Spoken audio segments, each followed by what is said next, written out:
Vakar sarunas Jāņu baznīcā notiek jau 7. reizi. Tātad otrā darbības sezona. Ik gada laikā mēs cenšamies satikties Jāņu baznīcas vēlvēs kopā ar Latvijas radiokoru un Sigvardu Kļavu, kas ir šī pasākuma iniciatori. Un šīs reizes sarunas tēma ir ceļš.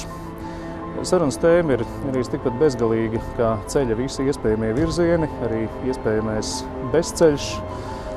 Šī tēma ir tikpat cieši saistīta arī ar tēmu laiks un bezlaiks.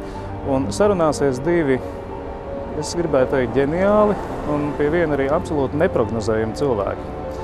Tie ir dzejnieks Uldis Bērziņš un mācītājs Juris Rubens.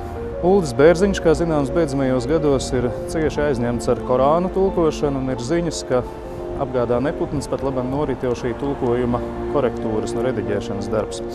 Juris Rubens beidzamajos gados ir aizrāvies ar kristīgo meditāciju, un turklāt tā ir nevis teorētiska aizraušanās, bet viņš patiešām arī praktizē to, par ko šķiet var runāt un izteikties tikai tas, kurš šo brīnumu ir piedzīvojis.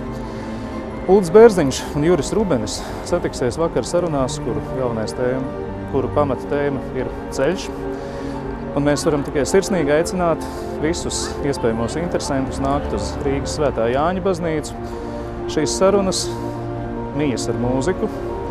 Un neviens, kas uz šiem pasākumiem ir bijis, šķiet nav izgājis no baznīcas bez vismazākās pārdomu sēklas vai nu galvā vai sirdī.